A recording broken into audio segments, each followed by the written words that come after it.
Mais pour commencer l'émission, c'est le retour de notre spécialiste basket, Ghislain Sabi, qui est avec nous. Ah, il est pas encore là, Riyad. Là, c'est bien parce que je lui ai dit de l'appeler. Il l'a pas fait. Merci Riyad, le roi de la technique. Comme d'habitude. Avec Ghislain, on va revenir sur la NBA. On en avait déjà un petit peu parlé la semaine dernière, Momo. La reprise et bientôt les playoffs. Ça commence quand les playoffs? Lundi. Donc, on connaît déjà 7 affiches sur les 8. Et on va en parler avec Ghislain. Tu me dis quand c'est bon. Ouais, j'essaie de régler ça avec l'enceinte. Très bien. Bon, on peut en parler en attendant Ghislain. Momo, il est là? Non, attends, j'ai rien dit. Très bien. Les derniers matchs, Momo, qu'est-ce que tu peux en dire là? Est-ce qu'il y a des choses intéressantes à souligner?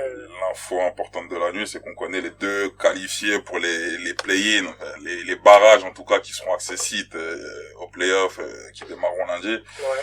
Donc on a le 8e et on a le 9e. Portland défiera Memphis. Memphis qui a arraché son billet grâce à une victoire hier.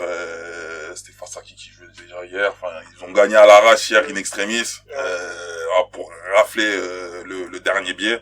Parce que il y a, comment elle s'appelle, l'équipe de Phoenix, les Suns, qui étaient invaincus durant les restarts, qui avaient une balle de match clairement.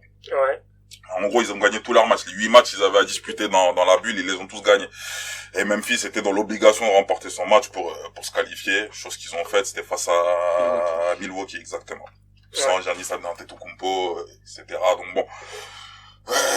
Donc demain, on aura droit à cette opposition entre Portland et Memphis.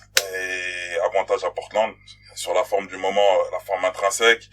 Damian Lillard qui est on fire, qui sera certainement élu MVP depuis ce restart, en tout cas, avec les performances qu'il a collées, du 60 points, 61 points, c'était mardi soir, 54 points, pardon, dimanche soir. Enfin, il a accumulé les gros stats après un match où il a raté 2 lancers francs, c'était face aux Clippers samedi dernier. Ouais. Où il y avait eu pas mal de trash talking de la part de Michael Beverly et Paul George. D'ailleurs, il a bien riposté. J'ai bien aimé la riposte de Damian Lillard qui a répondu en interview et qui a répondu sur le terrain, qui a posé ses cojones, comme on dit. Sur la table. Il les a posés sur la table et il a amené Portland en play-off. Enfin, en play-in, pardon. Pas en play-off encore. Ouais. Damien Lillard, depuis qu'il est à Portland, je sais pas si tu sais, mais jusqu'où il est allé, c'est où est-ce qu'il est allé le plus loin? Finale de conférence l'année dernière. Ouais. Face à Golden State. Ouais. Ils ont perdu 4-0. Et là, est-ce qu'ils ont des ambitions là, Portland, cette saison, ou ça te semble un peu... Le problème, ça va être quoi? C'est que au mieux tu termines 8e et tu tapes les Lakers. Donc ça va être très dur. Ça va pas. Déjà pour les Lakers, ce sera pas une partie de plaisir. S'ils affrontent Portland, ce sera pas une partie de plaisir. Faudra rentrer directement en mode playoff et on se souvient le match d'après reprise. Le match qui a suivi le décès de Kobe Bryant, c'était déjà un Lakers Portland. Ouais. Et Portland, ce soir-là, Damian Lillard avait réalisé un match d'extraterrestre pour terrasser les Lakers. Après, avec toute l'émotion qu'il y avait autour d'eux. Je te coupe Momo. On a Ghislain après les prouesses techniques de l'équipe technique a tout mis en œuvre pour remédier. Exactement, on l'a vu. Salut Ghislain.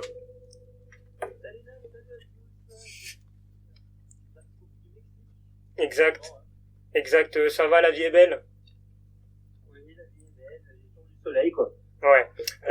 Profite, Ghislain. Alors avec toi, pour ton grand retour, on va parler NBA, bien évidemment, et de la reprise de la saison régulière. Alors on en a déjà un petit peu parlé avec Momo en t'attendant. Ouais, j'ai entendu, ouais. Ouais.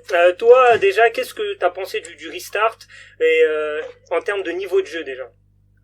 Le niveau de jeu, pour moi, il a été un peu plus faible pour certaines équipes, notamment par exemple les Lakers, qui ont été beaucoup moins forts. Alors c'est vrai qu'ils étaient déjà premiers, quasiment assurés de finir premiers, mais ouais, il y a certaines équipes qui ont un peu le relâché. Après, c'est différent parce qu'il n'y a pas le côté public.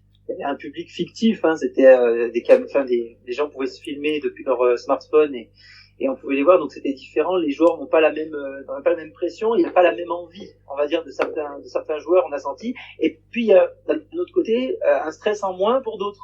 Alors j'ai entendu parler Momo, je l'ai entendu parler de Damian Lillard, choses comme ça, mais il y a eu aussi Devin Booker qui lui a été chaud bouillant et lui il a eu zéro pression. Lui c'était trop bien de jouer dans la bulle à Disney, donc ça l'a lâché. Et pour moi, ce serait plus lui qui serait le MVP parce qu'il a été parfait, comme ils ont dit. Phoenix a fait un sans faute, 8 victoires d'un coup, donc ça n'a pas suffi pour se qualifier. Mais pour moi, ça aurait été plus lui le MVP. Mais c'est le MVP de la bulle, on précise bien, pas le MVP de la saison. Bien sûr. Parce qu'il a dit MVP tout court. Non, c'est ça. de la bulle. Donc ce sera pas Damien Lillard non plus. Non. Voilà, donc oui, moi j'ai trouvé que le niveau était un peu moins bon que d'habitude parce qu'il y a eu beaucoup de rotation aussi. Il y a eu beaucoup d'équipes qui ont fait tourner. Donc c'est ce qui explique cela. Quoi d'autre Oui, après ce qui est bien, c'est qu'il y a eu aucun cas qui ont été repérés lors des tests de coronavirus pendant la bulle. Ça c'est plutôt bien parce que ça aurait pu peut-être quasiment annuler la NBA s'il y avait eu trop de cas. Là on a eu 0, donc c'est bien. On va pouvoir attaquer les playoffs sereinement. Voilà. Et puis sinon, après les joueurs qui ont vraiment surpris, on va dire, c'est plutôt J.J. Warren qui a brillé à plusieurs reprises à 40 points. Donc voilà, ça m'avait un peu choqué. On a même eu Austin Rivers qui nous a mis sur un match 41 points. Mais là aussi, ça vient de la rotation de la part des équipes au niveau de Houston. Donc voilà un petit peu les joueurs, enfin les choses qui m'ont plus et plus ou moins plu. Après, comme j'ai dit, les Lakers. Ils ont fait que 3 victoires et 5 défaites. Je suis, on va dire, légèrement inquiet pour la première de conférence, le favori, on va dire entre guillemets, qui a galéré contre Denver sur un buzzer beater avec, quasiment un buzzer beater avec Kuzma, alors que derrière les Clippers, eux, ils se sont baladés face aux Nuggets. Voilà, et pourtant, c'est des équipes qui devraient être au même niveau. Donc voilà, les Lakers, je suis un peu inquiet, comme il a dit Momo, le prochain match, là, ça pourrait être contre les Blazers. Si c'est les Blazers qui passent, ça risque d'être délicat. Et puis après, pour la suite, ça va fatiguer les Lakers, car on rappelle que les Lakers n'ont plus, Rajon Rondo, on ne sait pas quand est-ce qu'il va revenir. Ils n'ont plus Bradley, qui n'est pas là pour des raisons personnelles. Et lui, il était très bon défensivement et il arrivait à faire des coups d'éclat. Donc je suis un peu inquiet plus pour les Lakers. Vous me connaissez, je suis fan des Lakers, donc c'est pour ça que j'insiste un petit peu. Mais voilà, sinon Damien Lillard, gros comme il a dit, gros joueur avec ses 61 points et 42 points hier soir, encore une fois, donc décisif à chaque fois pour accrocher cette 8e place, qu'à la base c'était Memphis qui était 8e, ils avaient de l'avance. Et finalement, Memphis a réussi à réaccrocher cette 9e place qui permet de les qualifier pour les play-in, mais ce ne sera pas gagné d'avance, parce que pour que Memphis passe, il faut qu'il gagne 2 matchs face à Portland, alors que Portland n'a besoin de gagner qu'un seul donc, pour pouvoir se qualifier pour les play-offs. Voilà la différence. Portland donc bien parti pour rejoindre les play-offs. Justement les play-offs. Et puis il y a quand même un truc à rajouter, c'est les Spurs, malheureusement après 23 ans de play-offs. Les Spurs de Greg Popovich qui ne joueront pas les playoffs cette année, voilà. Donc c'est un peu triste pour Popovich qui normalement devrait finir sa carrière sur ce triste information, voilà. Non, c'est important de le souligner. C'est vrai que c'était une équipe qu'on avait l'habitude de les voir à ce stade de la compétition. Et là, donc, ils ne seront pas présents pour ces playoffs 2020. Justement, parlons-en de ces playoffs, les gars. On connaît 7 des 8 affiches, donc on va pronostiquer un peu tous ensemble par rapport à ces affiches. Alors, on va commencer... Attends, j'ai déjà une chose. Le classement Gislain, tu l'as ou tu l'as pas? Le classement de chaque équipe, oui, je l'ai. Non, le classement qu'on avait, le tournoi qu'on avait instauré, le classement. Quel tournoi? Pronostiquer les positions. J'ai complètement oublié. Je l'ai pas récupéré, il doit être dans la toi, je sens que t'as le classement, toi. On en reparle la prochaine fois. Je sens que t'es premier, là. Je suis pas très loin. Visiblement, Gislain n'a pas le... Non, c'est pas grave. Non, mais il parle du classement qu'on avait fait entre nous, c'est ça? Oui, exactement. Pour saison. C'est ça, mais j'avais complètement zappé ce... Non, t'inquiète pas, ça, on n'oublie pas ce genre de choses. C'est bon, t'as gagné un tournoi, donc... Non, mais pour la prochaine fois, moi, mets des premiers, il est où le problème? Déjà, on sait pas s'il est fort à l'antenne. En tout cas, je sais que t'es pas premier, ça, je le sais. Mais y a pas de souci, moi, je n'ai aucune prétention en basket, moi, je suis bon ailleurs. Passons aux playoffs. Conférence Ouest, les gars. Conférence Ouest. Premier match qu'on va pronostiquer, c'est les Clippers contre Dallas. Pour moi, c'est la plus belle affiche. Doncic, c'est ça? Doncic, Porzingis. Ghislain, ton avis? Alors, t'as dit que c'était pour toi la plus belle affiche de ces playoffs? Ouais, moi je pense que ça peut aller en match 7, ce match-là, mais après, pour qui, je sais pas, ça va dépendre du contexte, les blessures, les choses comme ça. Pour moi, mon cœur est plus pour Dallas, mais je vais quand même dire Clippers, victoire 4-3. 4-3 pour... 4-3 en match 7. Ouais, moi je vois plus ça. Momo. 4-2 Clippers. 4-2 Clippers. Très bien. Riyad. Clippers contre Dallas. Laisse-moi réfléchir un peu. Quel spécialiste, je connais rien, c'est incroyable. C'est ouf comment il fait l'ex. Bon, en attendant que tu réfléchisses, Bilal, t'as un avis sur... 4-1 pour les Clippers. 4-1 pour les Clippers. C'est qui les joueurs forts des Clippers Kawhi Leonard, Il y a Paul George. Kawhi Leonard, Paul George. Après, Montrezl ce qu'il faut Williams, savoir, c'est sorti que du Harrell banc. n'est pas encore de retour. Hein. Qui ça Montrezl. Il est out pour le moment. Ouais. Ah, il y a quand même Leonard, quand même. C'est pas rien. C'est Le pas... MVP des finales entières. Exactement. 4-0 Clippers, ils sont en mission, là. Ils veulent assurer dès le début. Très bien. Tout est enregistré, donc on fera le point. Les Nuggets contre Utah Jazz. Ghislain. Moi, je suis plus pour Utah avec Rudy Gobert, hein, vous le savez. Victoire 4-2 de Utah. Le coup de basket de beauf. Parce que Denver, pour moi, je ne l'ai pas trouvé super pendant ces 8 matchs de bulle. Voilà. Ouais, Momo. Gobert, le mec qui pleurait parce qu'il était pas dans le truc de All-Star, c'est ça? Non? C'était ça? C'était il y a 2 ans. Je pose une question, ça va? Tu connais la réponse. Non, c'est c'était vrai. un pic, ça c'était un pic. Le mec qui jouait avec les micros pour le coronavirus. Oui, c'est lui. Et Ghislain, t'es fan de lui? Il a le droit, il a le droit. Ah, mais ça montre, Ghislain. Merci. Momo. 4-3 Nuggets. 4-3 Nuggets. Bilal. 4-2 Nuggets. 4-2 Nuggets. Ah, donc, pour l'instant, Ghislain en minorité. Et, Riyad. 4 Nuggets et Gobert qui rechute. Très bien. Gobert qui fait quoi? Tout le monde a entendu, t'inquiète pas. Je peux pas le répéter par rapport à tout ce qui est justice, mais... On voit toute la bienveillance de Riyad, c'est bien. Oklahoma face à Houston. Ghislain. Houston va gagner avec leur small ball. 4-2 parce que quand même, ici a dû répondre. 4-2 pour Houston. Momo. Difficile, mais je vais dire Houston quand même. James Harden et Westbrook, 4-3. 4-3 Houston. Bilal. 4-2 Houston. 4-2 Houston. Houston contre Oklahoma. Ah, mais Oklahoma. Thunder, Oklahoma, non? Thunder, exactement. James Harden qui gagne contre, je sais pas moi, 4-1. Donc 4-1 Houston. T'avais combien? 4-3. 4-2. 4-2. C'est serré, hein. On va passer à la conférence Est, les amis. Milwaukee face à... Et on dit pas les Lakers? Vu qu'on sait pas si ça va être soit contre Portland, soit contre les Grizzlies, je préfère attendre.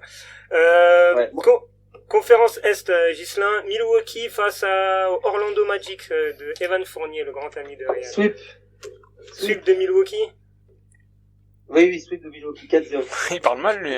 C'est son avis, Quel avis? Momo. 4-1 Milwaukee. 4-1 Milwaukee. Et Riyad, je sais qu'il va mettre 4-3 pour Orlando parce qu'il y a Evan Fournier dedans. Oui, ça, forcément. Bilal. 4-0, 4-1, c'est pas 4-0, 4-1 pour Milwaukee. Vous êtes tous notés sur des papiers. Hein. Donc toi, tu mets quoi, Riyad? Ouais. 4-0 Orlando. 4-0 Orlando, ouais, d'accord. Je crois que j'ai le temps de... Non, on n'a pas le temps. Incroyable. Ça parie-le, ça, frère. Tu vas te faire des couilles en or, ça. Non, mais c'est vrai que ça arrive. Et Milwaukee, dernier champion, non? Non, ils ont gagné la conférence Est. Ah oui. Attends, non, c'est déjà arrivé, que le premier soit tapé par le 8ème, hein. C'était Memphis qui avait tapé les Spurs. Donc c'est possible, hein. Ah, c'est possible. C'est possible, mais bon. Orlando qui suit la route de Memphis. Ah, très bien. Très bon, j'ai compris. J'ai des références. La petite référence. Oui. Toronto face à Brooklyn, Ghislain. Le champion au titre. Pareil, 4-0 pour Toronto, parce que Brooklyn, il n'y a personne à part Caris LeVert. Ouais, il est blessé toute la saison, malheureusement. Toronto, Brooklyn, Momo. 4-2. 4-2. Bilal, 4-1. Riyad, Toronto, Brooklyn. 4-2. 4-2 Toronto. Ouais, 4-2 Toronto. 4-1 Toronto. 4-1 Toronto. Toronto, Drake, pas mal derrière l'album, 4-0. J'aime bien les analyses basket. Et quand je fais ça avec Miami et Mick Mill, je te rappelle, c'est toujours un régal. Boston contre Philadelphie. Avec Philadelphie, ça m'a l'air serré ce match, non? Boston-Philadelphie, Ghislain. Je vais voir l'état de forme de... En fait, ils n'ont pas Ben Simmons, les Sixers, donc ça change un petit peu ce que j'avais prévu.